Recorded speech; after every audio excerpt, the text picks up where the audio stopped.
Hi, Beena manual physics ചാനലിന്റെ മറ്റൊരു അധ്യായത്തിലോട്ട് എല്ലാവർക്കും മോസ്റ്റ് വെൽക്കം.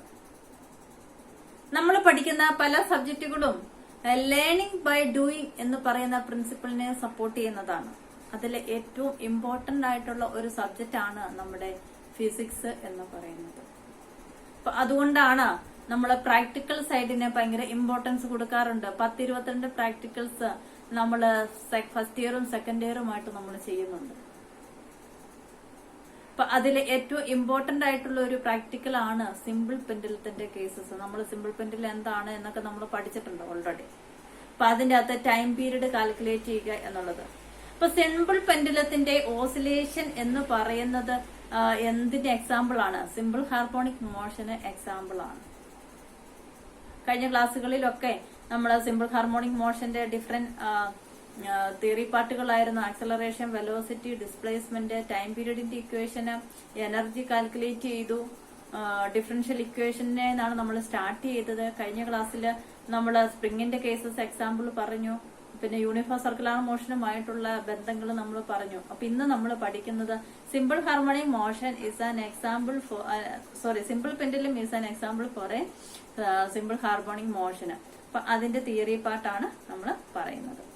അപ്പൊ കഴിഞ്ഞ ദിവസം നമ്മുടെ ക്ലാസ്സിൽ സ്പ്രിങ്ങിന്റെ കേസസ് ഒക്കെ പറഞ്ഞപ്പോൾ സ്പ്രിങ് നമ്മൾ ഇവിടുന്ന് ഇങ്ങനെ നമ്മൾ എക്സ്റ്റെൻഡ് ചെയ്തു. ഇപ്പൊ ഇവിടുന്ന് മെയിൻ പൊസിഷനിൽ നിന്ന് ഇങ്ങോട്ട് മാറിയാൽ അവിടെ ടൈമിനനുസരിച്ചിട്ട് വേരി ചെയ്യുന്ന ഫാക്ടർ എന്ന് പറയുന്നത് നമുക്ക് അവിടെ നമ്മൾ ആ ഒരു ഡിസ്റ്റൻസിനെയാണ് നമ്മൾ കാൽക്കുലേറ്റ് ചെയ്തത്. എക്സ് ഡിസ്റ്റൻസ് മാറി, ഇത്രയും ഡിസ്റ്റൻസ് മാറി. അപ്പൊ ആ ഒരു ഡിസ്പ്ലേസ്മെന്റ് നമുക്ക് ആ ഒരു ഡിസ്റ്റൻസ് ആയിട്ടാണ് നമ്മൾ കാൽക്കുലേറ്റ് ചെയ്യുന്നത്. അതേസമയം നമ്മൾ സിമ്പിൾ പെൻഡുലത്തിന്റെ കേസസിൽ നമ്മൾ ടൈമിനനുസരിച്ച് ഇവിടെ വേരി ചെയ്യുന്നത് എന്താണ്? നമ്മൾ കഴിഞ്ഞ ടേംസുകളൊക്കെ പഠിപ്പിച്ചപ്പോൾ നമ്മൾ പറഞ്ഞു ടൈമിനനുസരിച്ചിട്ട് വേരി ചെയ്യുന്നത് എന്താണോ ആ ഫാക്ടറിനെ നമ്മൾ എന്ത് വിളിക്കും? ഡിസ്പ്ലേസ്മെന്റ് എന്ന് വിളിക്കും. സിമ്പിൾ ഹാർമോണിക് മോഷൻ എക്സ്പ്ലെയിൻ ചെയ്യാൻ നേരത്തെ നമ്മൾ 5 ടേംസ് എക്സ്പ്ലെയിൻ പറഞ്ഞായിരുന്നു. Amplitude, phase, time period, frequency, angular velocity ഒക്കെ പറഞ്ഞപ്പോൾ നമ്മൾ ഡിസ്പ്ലേസ്മെന്റ് എന്താന്നാ പറഞ്ഞത്? ടൈമിനനുസരിച്ച് മാറുന്ന ഫാക്ടർ എന്താണോ ആ ഫാക്ടറിനെ നമ്മൾ എന്ത് വിളിക്കും? ഡിസ്പ്ലേസ്മെന്റ് എന്ന് വിളിക്കും. ഇവിടെ ടൈമിനനുസരിച്ച് വേരി ചെയ്യുന്ന ഫാക്ടർ എന്ന് പറഞ്ഞാൽ നമ്മൾ ഇവിടെ ടൈമിനനുസരിച്ചിട്ട് നമ്മൾ ഇവിടുന്ന് റെസ്റ്റ് കണ്ടീഷനിൽ ഇരിക്കുന്ന ഒരു പൊസിഷനെയാണ് നമ്മൾ മെയിൻ പൊസിഷൻ എന്ന് പറയുന്നത്. മെയിൻ പൊസിഷനിൽ നിന്ന് ഈ ബോബ് പതുക്കെ ഓസിലേറ്റ് ചെയ്ത് കഴിയുമ്പോൾ ഇവിടെ ടൈമിനനുസരിച്ചിട്ട് വേരി ചെയ്യുന്ന ഫാക്ടർ ഏതാണ്? ഇവിടുത്തെ ആംഗിൾ തീറ്റയാണ്. അപ്പൊ ഇവിടുത്തെ ആംഗിൾ തീറ്റ എന്ന് പറയുന്നത് എന്താണ്? ഡിസ്പ്ലേസ്മെന്റിന് ഈക്വൽ ആണ് എന്ന് അണ്ടർസ്റ്റാൻഡ് ചെയ്യുക. ഫസ്റ്റ് ആംഗിൾ തീറ്റ എന്ന് പറയുന്നതാണ് ഇവിടെ എന്ത് എന്ന് പറയുന്നത്? ഡിസ്പ്ലേസ്മെന്റ് എന്ന് പറയുന്നത്. ഇനി നമ്മള് നമ്മുടെ സിമ്പിൾ പെൻഡുലത്തിന്റെ കേസസിന്റെ അകത്തോട്ട് പോവുകയാണ്. സിമ്പിൾ പെൻഡുലത്തിന്റെ കേസസ് പറയുമ്പോൾ നമുക്കറിയാം സിമ്പിൾ പെൻഡുലം എന്താണ്? ഒരു സ്റ്റാൻഡേല്, ഒരു സ്ട്രിങ്ങേല് ഒരു ബോബ് നമ്മൾ ഇങ്ങനെ ഹാങ് ചെയ്ത് വെച്ചിരിക്കുകയാണ്. അപ്പൊ ഇവിടുത്തെ ലെന്ത് എന്ന് പറയുമ്പോൾ നമ്മുടെ ആ ഒരു സ്ട്രിങ്, ആ ഒരു ചരടിന്റെ മാത്രം ലെന്ത് അല്ല എന്ന് പ്രത്യേകം ഓർക്കണം. അടുത്തത് ഡിസ്പ്ലേസ്മെന്റ് എന്ന് പറയുന്നത് ആംഗിൾ തീറ്റയാണെന്ന് അണ്ടർസ്റ്റാൻഡ് ചെയ്യുക. രണ്ടാമത് ഇവിടുത്തെ എന്താ പറയുന്നത്? ലെന്ത് എന്ന് പറയുന്നത് നമ്മുടെ ഈ ലെന്ത്, ഈ ചരടിന്റെ നീളം പ്ലസ് ഈ ബോബിന്റെ സെന്റർ പാർട്ട് വരെയുള്ള നീളമാണ് എന്ത് എന്ന് പറയുന്നത്? ലെന്ത് എന്ന് പറയുന്നത്. അപ്പൊ നിങ്ങളോട് നമ്മുടെ പ്രാക്ടിക്കൽ ഹാളിൽ എന്ത് പറയും? നിങ്ങൾ ആ ലെന്ത് 60 സെന്റിമീറ്റർ അല്ലെ 70 സെന്റിമീറ്റർ 80 സെന്റിമീറ്റർ എന്നൊക്കെ പറയുമ്പോൾ ഈ ലെന്തിന്റെ, ഈ സ്ട്രിങ്ങിന്റെ മുകള് വരെയല്ല നിങ്ങൾ മെഷർ ചെയ്യേണ്ടത്. എവിടെ വരെയാണ്? ഈ റേഡിയസ്, ഈ ബോബിന്റെ സെന്റർ വരെയുള്ളതാണ്. അല്ലെങ്കിൽ ഇവിടെ താഴെ വരെ നിങ്ങൾ മെഷർ ചെയ്ത് കഴിഞ്ഞാൽ നിങ്ങളുടെ എന്ത് ടൈം പീരീഡിന്റെ അകത്ത് വേരിയേഷൻ വരും. അപ്പൊ അത് ഒന്ന് ഓർത്തിരിക്കാം. നെക്സ്റ്റ് അപ്പൊ ഇനി നമ്മൾ തിയറി പാർട്ട് പറയുമ്പോൾ നമ്മൾ എടുക്കുന്നത്, നമ്മൾ ഇവിടെ ഈ റെസ്റ്റ് കണ്ടീഷനിൽ ഇരിക്കുന്ന മാസ് ഉള്ള ഈ ബോബിനെ നമ്മൾ ഞാൻ പതുക്കെ എങ്ങോട്ട് ഓസിലേറ്റ് ചെയ്യിപ്പിക്കുന്നു? ഫ്രണ്ടിലോട്ട് ഞാൻ ഇങ്ങനെ പതുക്കെ ഒന്ന് ഓസിലേറ്റ് ചെയ്യിപ്പിച്ച് നിർത്തിയിരിക്കുന്ന ഒരു കണ്ടീഷനാണ് പറയുന്നത്. അപ്പൊ ഇവിടെ ഇരുന്ന റെസ്റ്റ് കണ്ടീഷനിൽ ഇരിക്കുന്ന ബോബ് നമുക്ക് ഇപ്പൊ ഈ ഒരു പൊസിഷനിലാണ് ഇരിക്കുന്നത്. എത്ര ആംഗിളില്? ആംഗിൾ തീറ്റ എന്ന് പറയുന്ന വേരിയേഷനിലാണ് ഇവിടെ ഈ ബോബ് നിൽക്കുന്നത്. ഇനി നമ്മൾ അണ്ടർസ്റ്റാൻഡ് ചെയ്യേണ്ടത് നമ്മുടെ ഈ ബോബയില് എത്ര തരത്തിലുള്ള ഫോഴ്സ് ആക്ടിങ് ആണ്, എത്ര തരത്തിലുള്ള ഫോഴ്സ് ആക്ടിങ് ആണ് ഇതിന്റെ നമുക്ക് നമ്മുടെ കണ്ടീഷൻ നമുക്ക് ഇവിടെ കാൽക്കുലേറ്റ് ചെയ്യാനുള്ളത് റീസ്റ്റോറിംഗ് ഫോഴ്സ് ആണ്. അപ്പൊ ഇവിടെ നമുക്ക് ഈ ബോബയിൽ എത്ര തരത്തിലുള്ള ഫോഴ്സ് ആക്ടിങ് ആണ്. ഈ ബോബിന് ഒരു വെയിറ്റ് ഉണ്ട് അല്ലെ, ആ ബോബിന് ചെറിയ ബോബാണ് എങ്കിലും അതിന് വെയിറ്റ് ഉണ്ട്. ആ വെയിറ്റ് എങ്ങോട്ട് ആക്ടിങ് ആണ്, താഴത്തോട്ട് ആക്ടിങ് ആണ്. അപ്പൊ ആ ബോബിന്റെ വെയിറ്റ് ആണ് ഞാൻ ഈ കാണിച്ചിരിക്കുന്നത്. വെയിറ്റ് എന്ന് പറയുന്നത് mass into acceleration due to gravity ആണ് വെയിറ്റ് എന്ന് പറയുന്നത്. That is weight is equal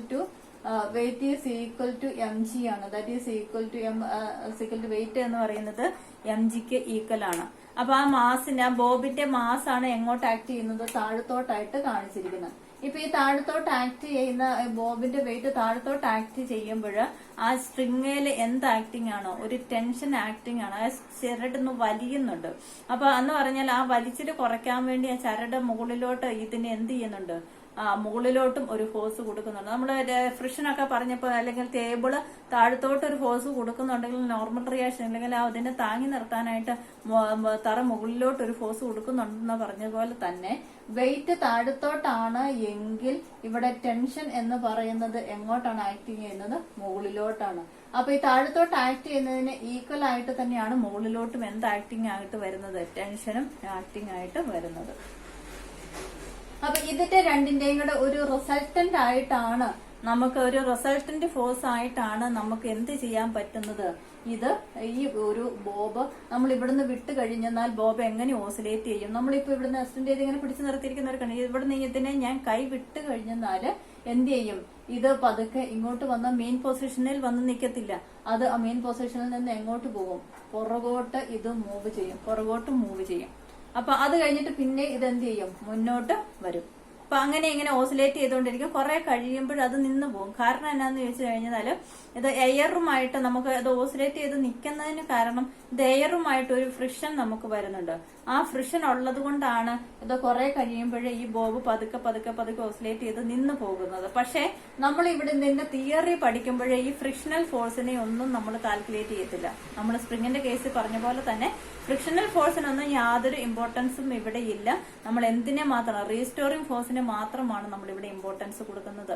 okay, അപ്പൊ അതുകൊണ്ട് നമ്മൾ ഇവിടെ എന്തിന് ഇമ്പോർട്ടൻസ് ഇല്ല എന്ന് ഓർക്കാം, ഫ്രിക്ഷണൽ ഫോഴ്സിന് ഇമ്പോർട്ടൻസ് ഇല്ല. സോ ഇത് നമുക്ക് ഒരു ടു ആൻഡ് ഫ്രോ മോഷൻ ആണ്. അപ്പൊ ഫ്രിക്ഷണൽ ഫോഴ്സ് ഇല്ല എങ്കിൽ ഇത് ഇങ്ങോട്ട് വന്ന പോലെ തന്നെ എന്ത് ചെയ്യും, ഓസിലേറ്റ് പുറകോട്ട് ചെയ്യും, പിന്നെ ഇങ്ങനെ മുന്നോട്ട് വരും, പുറകോട്ട് പോകും. അപ്പൊ അങ്ങനെ അങ്ങോട്ടും ഇങ്ങോട്ടുമുള്ള ഒരു ടു ആൻഡ് ഫ്രോ മോഷനെയാണ് നമ്മൾ എന്തെന്ന് വിളിക്കുന്നത്, ഓസിലേറ്ററി മോഷൻ എന്ന് നമ്മൾ വിളിക്കുന്നത്. സോ അപ്പൊ ഈ ടെൻഷന്റെയും ഈ വെയിറ്റിന്റെയും കൂടെ ഒരു കമ്പൈൻഡ് എഫക്ട് ആണ് എന്തെന്ന് പറയുന്നത് റൊട്ടേറ്ററി മോഷന് കാരണമാകുന്നത്. അപ്പൊ ഇനി നമ്മള് ഇതിന്റെ ഒരു സോൾവിംഗ് പാർട്ടിന്റെ അകത്തോട്ട് പോകുന്നതിന് വേണ്ടി നമ്മൾ ഈ വെയിറ്റിന്റെ ഈ വെയിറ്റ് എന്ന് പറയുന്ന താഴത്തോട്ട് ആക്ട് ചെയ്യുന്ന വെയിറ്റിനെ നമ്മള് നമ്മള് രണ്ട് കമ്പോണൻസ് എടുത്തിട്ട് സോൾവ് ചെയ്യുകയാണ് ചെയ്യുന്നത്. രണ്ട് കമ്പോണൻസ്, അതിന്റെ രണ്ട് കമ്പോണൻസിനെ നമ്മള് എടുത്ത് സോൾവ് ചെയ്യുന്നു. റെസൊല്യൂഷൻ നമ്മൾ ഫൈൻഡ് ഔട്ട് ചെയ്യുന്നു. നമ്മൾ ഏത് ചാപ്റ്ററിൽ പഠിച്ചു, അങ്ങനെ നമ്മൾ വെക്ടറിന്റെ ചാപ്റ്ററിൽ പഠിപ്പിച്ചു. റിസൾട്ടിന്റെ വെക്ടർ അല്ലെങ്കിൽ ഒരു അതിന്റെ സൊല്യൂഷൻ നമ്മൾ ഫൈൻഡ് ഔട്ട് ചെയ്യാനായിട്ട് നമുക്ക് രണ്ട് കമ്പോണൻസ് എടുത്തിട്ട് നമുക്ക് അതിനെ സോൾവ് ചെയ്ത് മാറ്റാം. അപ്പൊ നമ്മൾ ഇവിടെ രണ്ട് കമ്പോണൻസ് എടുക്കുക. അപ്പൊ ഇവിടെ നമ്മൾ ചെയ്യുമ്പോൾ വെയിറ്റ് എന്ന് പറയുന്നത് താഴത്തോട്ട് ആക്ട് ചെയ്യുന്നു. അപ്പൊ നമുക്ക് സൊല്യൂഷൻ എടുക്കണമെങ്കിൽ നമുക്ക് ഇവിടെ ഒരു ആംഗിൾ വേണം. അപ്പൊ ഇത് നമ്മൾ ആംഗിൾ തീറ്റ ആയിട്ട് എടുത്തിട്ടുണ്ട് എങ്കിൽ ഈ ആംഗിളും എന്ത് തന്നെയാണ്, ആംഗിൾ തീറ്റ തന്നെയാണ്. ഈ ആംഗിൾ തീറ്റയാണ് എങ്കിൽ ഓർത്തിരിക്കുക, ഈ ആംഗിൾ തീറ്റയാണ്. ഇതിനെ ഇങ്ങനെ നീട്ടി വരയ്ക്കുന്നതാണ്. അപ്പൊ അതുകൊണ്ട് ഇതിന് ഇവിടുത്തെ ഈ ഒരു ആംഗിളിന് ഇവിടെ ഇത് നോർമലാണ്, മീൻസ് ഇത് പാരലൽ ആയിട്ടാണ് വന്നിരിക്കുന്നത്. ഇവിടെ നമുക്ക് എന്താണ്, ഇത് പാരലലാണ്. ഇത് തമ്മിൽ നോക്കുമ്പോൾ ഇതിനെ നീട്ടി വരയ്ക്കുക. അപ്പൊ ഇത് തമ്മിൽ എന്താണ്, ഈ ആംഗിൾ തീറ്റയാണ്. ഇത്ര മാത്രം ഓർക്കുക, ഈ ആംഗിൾ തീറ്റയാണെങ്കിൽ ഇവിടുത്തെ ഈ ഒരു ആംഗിളും എന്തായിരിക്കും, തീറ്റ ആയിരിക്കും. അപ്പൊ അങ്ങനെ ആംഗിൾ തീറ്റയാണ് എങ്കിൽ ഇതിന് നമുക്ക് രണ്ട് കമ്പോണൻസ് എടുക്കാനായിട്ട് സാധിക്കും. ഇതിന് രണ്ട് കമ്പോണൻസ് എടുക്കുമ്പോൾ ഇത് ആംഗിൾ തീറ്റയാണ്. ഇതിന്റെ കമ്പോണൻസ് ഈ ഒരു സൈഡിലെ കമ്പോണന്റ് എന്ന് പറയുന്നത് mg കോസ് തീറ്റയും ഈ ഒരു സൈഡിലെ കമ്പോണന്റ് എന്ന് പറയുന്നത് mg സൈൻ തീറ്റയും ആയിരിക്കും. എങ്ങനെയാണ് നമ്മള് വെക്ടറിന്റെ ചാപ്റ്ററിൽ പഠിച്ചു, ഒന്ന് സൈൻ തീറ്റയുടെ കമ്പോണന്റും ഒന്ന് കോസ് തീറ്റയുടെ കമ്പോണന്റുമാണ് വരുന്നത്. അപ്പൊ ഇവിടെ ഈ കേസിൽ ഇത് ആംഗിൾ തീറ്റയാണ് എങ്കിൽ ഈ സൈഡിലെ കമ്പോണന്റ് mg കോസ് തീറ്റയും ഇത് mg സൈൻ തീറ്റയുമാണ്. ദ ആംഗിൾ തീറ്റയാണ് എങ്കിൽ. ഇനി നമ്മൾ നോക്കുക, ഇപ്പൊ ഇത് എം ജി കോസ് തീറ്റയുടെ കമ്പോണന്റ്, ഇത് എം ജി സൈൻ തീറ്റയുടെ കമ്പോണന്റ്. അപ്പൊ ഇനി നമ്മൾ നോക്കുമ്പോൾ നമുക്ക് പറയാൻ പറ്റും ഈ ടെൻഷൻ ടി മുകളിലോട്ടാണ് ആക്ട് ചെയ്യുന്നത്. ഇനി നമ്മൾ കമ്പോണൻസിലോട്ടാണ് നമ്മൾ നോക്കുന്നത്, എം ജിയിലോട്ടല്ല. ഇനി നമ്മൾ ഇത് ടെൻഷൻ ടി മുകളിലോട്ടാണ് ആക്ട് ചെയ്യുന്നത് എങ്കിൽ അതിന് ഈക്വൽ ആയിട്ട്, അതിന് നേരെ ഓപ്പോസിറ്റ് ആയിട്ട് എന്ത് ആക്ടിങ് ഉണ്ട്? എം ജി കോസ് തീറ്റ ഉണ്ട്. അത് രണ്ടും ഈക്വൽ ആണ്. M G cos theta is equal to tension T ആണ്. അപ്പൊ അത് രണ്ടും ഈക്വൽ ആണ്, അതേസമയം ഓപ്പോസിറ്റ് ഡയറക്ഷനിലാണ് ആക്ട് ചെയ്യുന്നത്. അപ്പൊ അതുകൊണ്ട് എന്ത് ചെയ്യാൻ പറ്റും? അത് നമുക്ക് ക്യാൻസൽ ഈച്ച് അതർ ആണ്. അത് രണ്ടും എന്താണ്? ക്യാൻസൽ ഈച്ച് അതർ, ക്യാൻസൽ ചെയ്യാൻ പറ്റും. പിന്നെ ഇത് രണ്ടും നമുക്ക് ക്യാൻസൽ ആയി പോയാൽ നമുക്ക് ബാക്കിയുള്ള കമ്പോണന്റ് ഏതാണ്? എം ജി സൈൻ തീറ്റ മാത്രമാണ്. ആ റിസൾട്ടന്റ് ഫോഴ്സില് നമുക്ക് നിൽക്കുന്ന കമ്പോണന്റ് ഏതാണ്? എം ജി സൈൻ തീറ്റ എന്ന് പറയുന്ന കമ്പോണന്റ് ആണ് ഇനി നമുക്ക് ബാക്കിയുള്ളത്. അപ്പൊ ഈ എം ജി സൈൻ തീറ്റയാണ് നമുക്ക് ഇവിടെ എന്തിന് കാരണമായിട്ട് തീരുന്നത്? എം ജി സൈൻ തീറ്റ എന്ന് പറയുന്ന ഈ ഒരു കമ്പോണന്റ് ആണ് എന്തിന് കാരണമായിട്ട് തീരുന്നത്? ഈ സിമ്പിൾ പെൻഡുലത്തിന്റെ ബോബ് ഓസിലേറ്റ് ചെയ്യാനായിട്ട് സഹായിക്കുന്നത്. ഇത് രണ്ടും ടെൻഷൻ, എം ജി കോസ് തീറ്റയും ടെൻഷനും ഈക്വൽ ആണ്. അപ്പൊ അതുകൊണ്ട് അവ തമ്മിൽ എന്ത് ചെയ്യാൻ പറ്റും? ക്യാൻസൽ ചെയ്യാനായിട്ട് സാധിക്കും. സോ നമുക്ക് ഇതിന്റെ റൊട്ടേഷന് കാരണമായി തീരുന്ന കമ്പോണന്റ് എന്ന് പറയുന്നത് എം ജി സൈൻ തീറ്റയാണ് എന്ന് ഓർത്തിരിക്കുക. ഇനി അപ്പൊ അതുകൊണ്ട് തന്നെ നമുക്ക് എങ്ങനെ എഴുതാനായിട്ട് സാധിക്കും? റീസ്റ്റോറിംഗ് ഫോഴ്സ് ആണ് നമ്മൾ കാൽക്കുലേറ്റ് ചെയ്യുന്നത്. Restoring force F R is equal to നമുക്ക് എം ജി സൈൻ തീറ്റ, നമുക്ക് നമ്മുടെ ഹൂക്സിലോ അനുസരിച്ചിട്ട് അല്ലെങ്കിൽ സിമ്പിൾ ഹാർമോണിക് മോഷന്റെ കണ്ടീഷൻ എന്ന് പറയുന്നത് restoring force is directly proportional to എന്തായിരിക്കണം? ഡിസ്പ്ലേസ്മെന്റ് എന്നുള്ളതാണ്. അപ്പൊ നമുക്ക് F R is equal to M G sine theta, ഇവിടെ അതിന്റെ മോഷന് കാരണമാകുന്നത് എം ജി സൈൻ തീറ്റയാണ്. therefore നമുക്ക് F R is equal to M G sine theta, minus എടുത്തില്ലെങ്കിലും കുഴപ്പമൊന്നുമില്ല. ഇപ്പൊ ഇതിന്റെ അകത്ത് നമ്മൾ F R is equal to minus M G sine theta, F is directly proportional to minus X. കഴിഞ്ഞ ദിവസം ക്ലാസ്സിലൊക്കെ പറഞ്ഞ പോലെ തന്നെ ഹൂക്സിലോയുടെ ആപ്ലിക്കേഷൻ. ഇനി നമ്മളിവിടെ കൺസിഡർ ചെയ്യുന്നു ഈ സൈൻ തീറ്റ എന്ന് പറയുന്നത്, സൈൻ തീറ്റ എന്ന് പറയുന്നത് ആംഗിൾ തീറ്റ, ഇവിടുത്തെ ഈ ആംഗിൾ തീരെ ചെറുതാണ് എങ്കിൽ നമുക്ക് സൈൻ തീറ്റ എന്തായിട്ട് എടുക്കാൻ പറ്റും? സൈൻ തീറ്റ എന്നുള്ളത് വെറും ആംഗിൾ തീറ്റ ആയിട്ട് എടുക്കാൻ പറ്റും. നമ്മൾ സിമ്പിൾ പെൻഡിലൊക്കെ പറയുമ്പോൾ നമുക്ക് ആ ഒരു ഫ്രിക്ഷണൽ ഫോഴ്സ്, എയർവാട്ടർ ഫ്രിക്ഷണൽ ഫോഴ്സ് കുറയ്ക്കുന്നതിന് വേണ്ടി അല്ലെങ്കിൽ ടൈം പീരീഡിന്റെ റീഡിംഗ് നമുക്ക് കറക്റ്റ് കിട്ടണമെങ്കിൽ അതിന്റെ ഓസിലേഷൻ ഭയങ്കരമായിട്ട് ഓസിലേറ്റ് ചെയ്താൽ നമുക്ക് കിട്ടത്തില്ല. അപ്പൊ അതുകൊണ്ട് നമ്മുടെ ആ ഒരു ഓസിലേഷന്റെ അളവ് തീരെ കുറച്ചിട്ട് വേണം നമ്മൾ സിമ്പിൾ പെൻഡുലത്തിന്റെ ചെയ്യാനായിട്ട്. അപ്പം ഇവിടുത്തെ ഈ സൈൻ തീറ്റ എന്ന് പറയുന്നത് ആംഗിൾ തീറ്റ എന്ന് പറയുന്നത് 10 ഡിഗ്രിയിൽ താഴെയാണ് എങ്കിൽ നമുക്ക് സൈൻ തീറ്റനെ എന്തായിട്ട് കാൽക്കുലേറ്റ് ചെയ്യാം? ആംഗിൾ തീറ്റ ആയിട്ട് കാൽക്കുലേറ്റ് ചെയ്യാം. അപ്പൊ നമ്മുടെ ഈ ഇക്വേഷൻ എന്താകും? F R is equal to minus M G theta എന്ന് എടുക്കുക. F R is equal to minus M G into theta. ഇനി നമ്മൾ ഈ ആംഗിൾ തീറ്റയ്ക്ക് നമ്മളൊരു വേറൊരു റീഡിംഗ് കൊടുക്കുകയാണ്. പ്രത്യേകം ശ്രദ്ധിക്കുക, ഇവിടെ എം ജി ഈക്വൽ ടു അതിന് കാരണമാകുന്നത് എം ജി സൈൻ തീറ്റയാണ്. അപ്പൊ അത് അങ്ങനെ എടുക്കുന്നു. ആംഗിൾ തീറ്റയ്ക്ക് നമ്മൾ തീരെ ചെറിയൊരു ആംഗിൾ ആണ് എങ്കിൽ സൈൻ തീറ്റ എന്നുള്ളത് തീറ്റ എന്നാകും. therefore restoring force is equal to minus M G sine theta എന്നുള്ളത് തീറ്റ ആകും. therefore എം ജി തീറ്റ എന്നാകും. ഇനി നമ്മൾ ഈ ആംഗിൾ തീറ്റയ്ക്ക് നമ്മൾ ഒരു റീഡിംഗ് കൊടുക്കുകയാണ്. ആംഗിൾ തീറ്റ എന്ന് പറയുന്ന തീറ്റയ്ക്ക് നമ്മൾ പറഞ്ഞു, നമ്മൾ ആംഗിൾസ് നമ്മൾ കാണുമ്പോൾ എന്താണ് ആംഗിൾസിന് നമ്മൾ ആംഗിൾ തീറ്റ എന്ന് പറയുന്നത് ആർക്ക് ഡിവൈഡ് ബൈ റേഡിയസ് ആണ് ആംഗിൾസ് എന്ന് പറയുന്നത്. Angle theta is equal to നമ്മൾ കഴിഞ്ഞ 3ാമത്തെ ചാപ്റ്ററിലും 4ാമത്തെ ചാപ്റ്ററിലും ഒക്കെ പഠിച്ചതാണ്. Angle theta is equal to arc divide by radius ആണ്. അപ്പൊ നമ്മുടെ ഈ ഫിഗറിന്റെ അകത്ത് ഈ ഒരു ട്രയാങ്കിൾ പോലെ നമ്മൾ കൺസിഡർ ചെയ്ത് ആംഗിൾ തീറ്റ, ഇതിനെ നമ്മൾ ഒരു ട്രയാങ്കിൾ പോലെ കൺസിഡർ ചെയ്യുന്നു. അങ്ങനെയാണെങ്കിൽ ആർക്ക് ഡിവൈഡ് ബൈ റേഡിയസ് എന്ന് പറയുന്നത് എക്സ് എന്താണ്? ഇവിടുത്തെ ആർക്ക് എന്ന് പറയുന്നത് ഇതാണ്. Arc divide by radius X divide by, ഇതിന്റെ റീഡിംഗ് നമ്മൾ പറഞ്ഞു എക്സ് ആണ്, എക്സ് ഡിവൈഡ് ബൈ എൽ ആണ്. റേഡിയസ് എന്ന് പറയുന്നത് എൽ ആയിട്ടാണ് നമ്മൾ കാൽക്കുലേറ്റ് ചെയ്യുന്നത്. therefore angle theta is equal to X divide by L. ഇനി ഈ ആംഗിൾ തീറ്റയുടെ സ്ഥാനത്ത് നമ്മൾ ഈ ഒരു വാല്യൂ സബ്സ്റ്റിറ്റ്യൂഷൻ കൊടുത്താൽ F R is equal to minus M G into X divide by L. അപ്പൊ അല്ലെങ്കിൽ ജനറൽ ആയിട്ട് നമുക്ക് പറഞ്ഞാൽ എന്ത് പറയാം? ജനറൽ ആയിട്ട് പറഞ്ഞാല് F R is directly proportional to, അതുകൊണ്ടാണ് ഇവിടെ മൈനസ് സൈൻ നമ്മൾ കൺസിഡർ ചെയ്തില്ല. Okay, F R is directly proportional to, എമ്മും ജിയും കോൺസ്റ്റന്റ് ആണ്, മാസും അക്സലറേഷൻ ഡ്യൂ ടു ഗ്രാവിറ്റിയും കോൺസ്റ്റന്റ് ആണ്. അപ്പൊ അതുകൊണ്ട് നമുക്ക് എന്ത് പറയാം, frictional force is directly proportional to displacement. Frictional force is directly proportional to displacement X.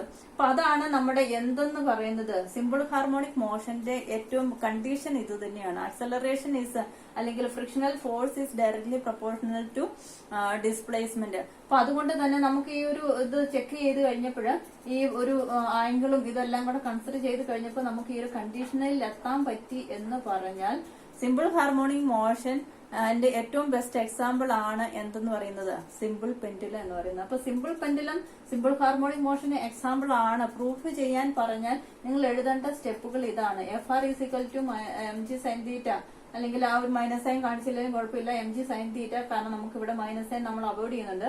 If angle theta ചെറുതാണെങ്കിൽ എന്താ ആംഗിൾ സൈൻ തീറ്റ എന്നുള്ളത് തീറ്റ ആകും. Therefore F R is equal to M G തീറ്റ.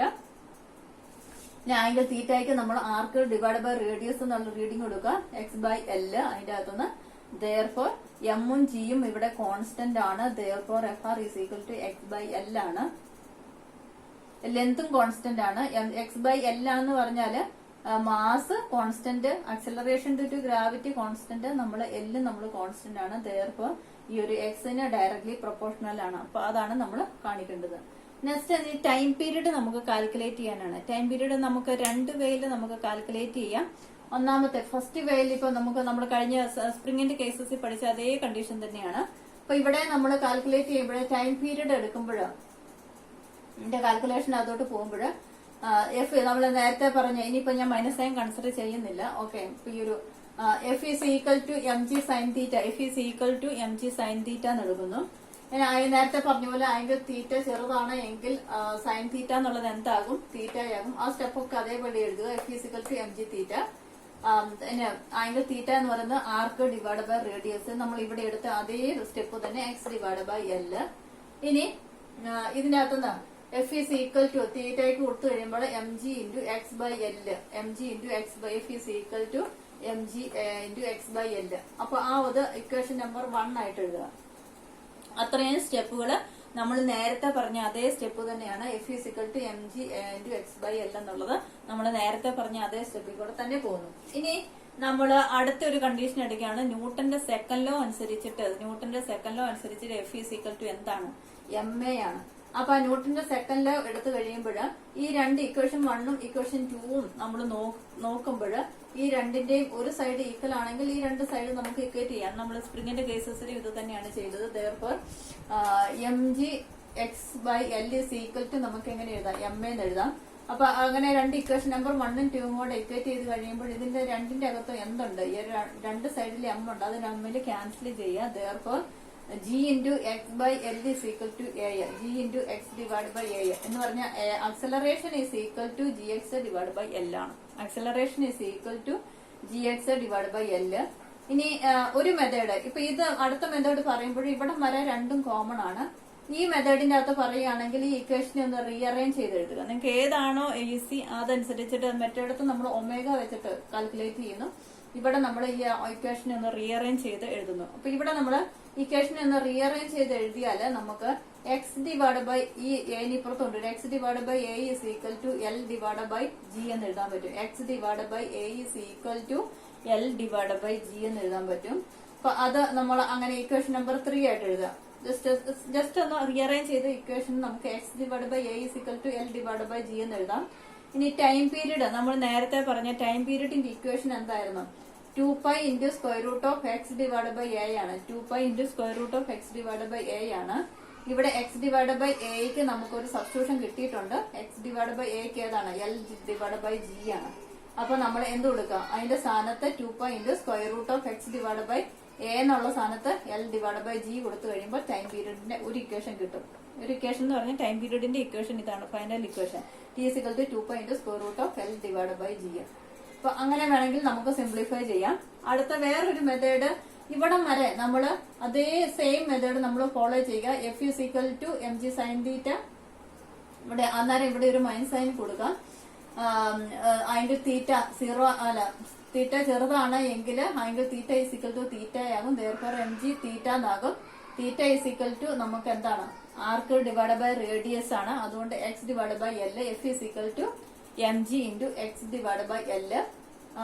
ഇനി ന്യൂട്ടന്റെ സെക്കൻഡ് ലോ അനുസരിച്ചിട്ട് F is equal to M A ആണ്. അപ്പൊ ഇത് രണ്ടോടെ കാൽക്കുലേറ്റ് ചെയ്ത് നമുക്ക് acceleration A is equal to നമുക്കിവിടെ എന്ത് വരും, ഒരു മൈനസ് സൈൻ ഇവിടെ കൊടുത്തു കഴിയുമ്പോൾ മൈനസ് വരും, minus G X divide by L. അപ്പൊ അങ്ങനെയാണ് നമുക്ക് A is equal to minus G X divide by L എന്ന് എടുക്കുക. ഇനി നമ്മൾ ഈ ഒരു ചാപ്റ്ററിന്റെ അകത്ത് ആക്സലറേഷന്റെ കേസസ്, ആക്സലറേഷന്റെ ഇക്വേഷൻ പഠിച്ചായിരുന്നു. ആ ഇക്വേഷൻ നമുക്ക് അറിയാമെങ്കിൽ അതിനകത്തുനിന്ന് നമുക്ക് ടൈം പീരീഡ് കാൽക്കുലേറ്റ് ചെയ്യാം. ആക്സലറേഷന്റെ അനദർ ഇക്വേഷൻ എന്ന് പറയുന്നത് എന്താ, minus omega squared into X ആണ്. Minus omega square into X ആണ്. അപ്പം ഇവിടെ ഒരു ആക്സലറേഷൻ എ കിട്ടി, ഇവിടെയും നമുക്ക് കിട്ടി. ഇതിപ്പോ നിങ്ങൾക്ക് റീഅറേഞ്ച് ചെയ്യാൻ എന്തെങ്കിലും ബുദ്ധിമുട്ട് വന്നു കഴിഞ്ഞാൽ ആക്സലറേഷൻ ഇക്വേഷന്റെ അകത്ത് കൊടുക്കുക, minus omega square into X. അപ്പം ഇവിടെ നമുക്ക് ഒരു നമ്മുടെ ഇത് രണ്ട് സൈഡും എ ആണ്. അപ്പൊ അതുകൊണ്ട് ഈ രണ്ട് സൈഡും കൂടെ ഇക്വേറ്റ് ചെയ്യാം. രണ്ട് സൈഡും കൂടെ ഇക്വേറ്റ് ചെയ്ത് കഴിയുമ്പോൾ minus G X divide by L is equal to minus omega square into X. അപ്പൊ ഈ മൈനസും മൈനസും എന്ത് ചെയ്യാം, ക്യാൻസൽ ചെയ്യാം. അപ്പൊ നിങ്ങൾ മൈനസ് എടുക്കുന്നില്ല എങ്കിൽ എന്താ പറയുന്നത്, ഇപ്പുറത്തെ സൈഡിൽ ഈ ഒമേഗ സ്ക്വയർ എക്സ് വരുമ്പോഴും നമ്മൾ മൈനസ് എടുക്കരുത് കേട്ടോ. അപ്പൊ അതുകൊണ്ട് അങ്ങനെ ഇക്വേറ്റ് ചെയ്യാം. അപ്പൊ ഇവിടെ രണ്ടും മൈനസ് ഉണ്ട്, അത് ക്യാൻസൽ ചെയ്തു. ഇവിടെ രണ്ടും എക്സ് ഉണ്ട്, അത് നമ്മൾ ക്യാൻസൽ ചെയ്തു. അപ്പൊ നമുക്ക് omega square is equal to എന്ത് വരും, ജി ബൈ എൽ എന്ന് വരും. therefore omega is equal to square root of G by L. Omega square is equal to G by L ആണ്. therefore omega is equal to root കൊടുക്കുക, root of G by L എന്ന് എഴുതുക. ഇനി നമുക്ക് time പീരീഡിന്റെ equation ഏതാ, sorry ഒമേഗയുടെ equation 2π divide by T ആണ്. Sorry omega is equal to 2π divide by T ആണ്. therefore 2π divide by T, omega is equal to 2π divide by T ആണ്.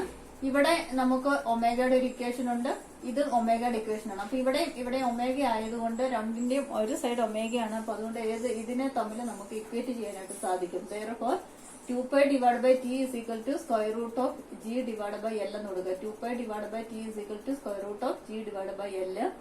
ഇനി നമുക്ക് ടി ആണ് വേണ്ടത്. അപ്പൊ അതുകൊണ്ട് ഇതിനെ ഒന്ന് മറിച്ചിടുക. ടി ഡിവൈഡ് ബൈ 2π എന്നാക്കിയാൽ ഇവിടെ എന്ത് വരും, ഈ റൂട്ടിനകത്ത് ജി ഡിവൈഡ് ബൈ എൽ എന്നുള്ളത് എൽ ഡിവൈഡ് ബൈ ജി എന്ന് എഴുതുക.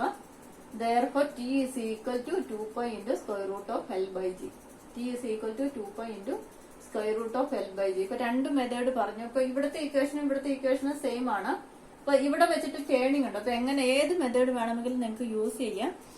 ഇവിടെയാണെങ്കിൽ ജസ്റ്റ് ഇക്വേഷൻ ഒന്ന് റീഅറേഞ്ച് ചെയ്ത് എഴുതുക. ടൈം പീരീഡിന്റെ ഇക്വേഷന്റെ അകത്തോട്ട് നമ്മൾ സബ്സ്റ്റിറ്റ്യൂഷൻ കൊടുക്കുന്നു. ഇവിടെയാണെങ്കിൽ ആക്സലറേഷന്റെ ഇക്വേഷൻ എടുക്കുന്നു. നമ്മൾ ഈ ചാപ്റ്ററിൽ പഠിച്ച ആക്സലറേഷന്റെ ഇക്വേഷൻ എടുത്തിട്ട് ഒമേഗയുടെ റീഡിംഗ് കൊടുക്കുക. ഒമേഗയുടെ റീഡിംഗ് തമ്മിൽ ഇക്വേറ്റ് ചെയ്യുക. അങ്ങനെ ടൈം പീരീഡ് കാൽക്കുലേറ്റ് ചെയ്യുക. അപ്പൊ ഇത്രയാണ് നമ്മൾ സിമ്പിൾ പെൻഡുലത്തിന്റെ കേസസിൽ നമുക്ക് പറയുവാനുള്ളത്. അപ്പൊ നിങ്ങൾക്ക് ഏതാണ് ഈസി ആയിട്ട് തോന്നുന്ന മെത്തേഡ്, ടൈം പീരീഡ്, ഇത് ഷുവർ ക്വസ്റ്റ്യൻ ആണ്. എപ്പോഴും നമ്മുടെ ക്വസ്റ്റ്യൻ പേപ്പറിൽ കാണുന്ന ഒരു ക്വസ്റ്റ്യൻ ആണ്. സിമ്പിൾ പെൻഡുലത്തിന്റെ ടൈം പീരീഡ് കാൽക്കുലേറ്റ് ചെയ്യാൻ പറഞ്ഞ. അപ്പൊ നിങ്ങൾക്ക് ഏറ്റവും ഈസി ആയിട്ടുള്ള ഒരു മെത്തേഡ് നിങ്ങൾ പഠിക്കുക. പിന്നെ ഇതിന്റെ തിയറി പാർട്ടുകളൊക്കെ പഠിച്ചു വെക്കുക. നമുക്ക് പ്രാക്ടിക്കൽ സൈഡിലൊക്കെ ആവശ്യമുള്ളതാണ്. പിന്നെ ഇവിടെ അപ്പൊ നമ്മൾ നോക്കുമ്പോൾ ഫൈനൽ ഇക്വേഷൻ നമ്മൾ പറയുമ്പോൾ ടൈം പീരീഡിന്റെ equation T is equal to 2π into square root of L divide by G. അപ്പൊ എന്തൊക്കെ ഫാക്ടറിനെയാണ് ഇത് ഡിപ്പെൻഡ് ചെയ്യുന്നത്, ലെന്തിനെയും ആക്സലറേഷൻ ഡ്യൂ ടു ഗ്രാവിറ്റിനെയാണ് ഇത് ഡിപ്പെൻഡ് ചെയ്യുന്നത്. സോ നമുക്ക് രണ്ട് ആക്സലറേഷൻ ഡ്യൂ ടു ഗ്രാവിറ്റി കൂടിയാലേ ടൈം പീരീഡ് കുറയും എന്നുള്ള കാര്യം ഓർത്തിരിക്കുക. ലെന്തും ടൈം പീരീഡും ഡയറക്ട്ലി പ്രൊപ്പോർഷണൽ ആണ് എന്നും മാത്രം ഓർത്തിരിക്കാം. ഓക്കെ, അപ്പം നെക്സ്റ്റ് ക്ലാസ്സിൽ നമുക്ക് കാണാം. Okay, thank you.